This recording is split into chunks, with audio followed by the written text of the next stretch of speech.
আসসালামু আলাইকুম। সবাই কেমন আছেন? আশা করছি সবাই ভালো আছেন। তো আজকে আপনাদের মাঝে নিয়ে আসলাম নতুন একটি গল্প। গল্পটির যে টাইটেলটা ছিল সেটা হচ্ছে তাওবার গুরুত্ব। তো আমরা ১ম এই শুরু করব তাওবার গুরুত্ব কী? আপনারা দেখেন যে গল্পটি সম্পূর্ণ দেখবেন এবং গল্প থেকে অনেক শিক্ষা নেওয়ার আছে। আপনারা অবশ্যই শিক্ষা নেবেন। ১ম এই আমরা শুরু করি গল্পটি। ৩ বন্ধুর ঘটনা। অনেকদিন আগে এক গ্রামের মধ্যে ৩ জন ঘনিষ্ঠ বন্ধু বাস করত। তারা একসঙ্গে অনেক সময় কাটাতো। তবে তাদের জীবনধারায় পার্থক্য ছিল। প্রথম ব্যক্তি ছিলেন নামাজি ও আল্লাহ প্রেমিক।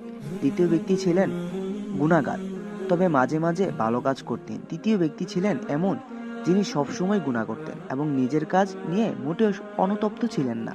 গুনাহগার বন্ধুর তওবা। একদিন ৩ জন মিলে এক বাগানে বসে গল্প করছিল। হঠাৎ তৃতীয় ব্যক্তি বলল, আমার জীবনটা সত্যিই অর্থহীন। আমি যে পাপ করেছি, আল্লাহ কি আমাকে ক্ষমা করবেন? প্রথম ব্যক্তি উত্তরে বলল, আল্লাহ তাআলা ক্ষমাশীল। যদি তুমি সত্যিকারের তওবা করো তবে তিনি তোমাকে ক্ষমা করবেন। দ্বিতীয় ব্যক্তি তাকে সমর্থন করে বলল, তোমার শুধু আন্তরিকভাবে আল্লাহর কাছে ফিরে যেতে হবে। নিজের ভুলগুলো স্বীকার করে নাও এবং আল্লাহর কাছে ক্ষমা চাও।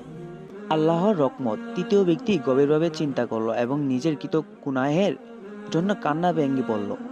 সেই রাতেই সে আল্লাহর কাছে ক্ষমা প্রার্থনা করলো এবং প্রতিজ্ঞা করলো আর কখনো পাপ করবে না। তার এই তওবা আল্লাহ কবুল করলেন এবং তার জীবন বদলে গেল।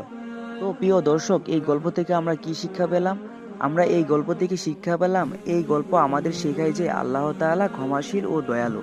কোনো পাপী যদি আন্তরিকভাবে তওবা করে এবং সঠিক পথে ফিরে আসে, তবে আল্লাহ তাকে ক্ষমা করবেন এবং তার জীবন সুন্দর করবেন। আল্লাহ তাআলা আমাদের সবাইকে গুনাহ থেকে রক্ষা করুন এবং সত্যিকারের তওবা তৌফিক দান করুন।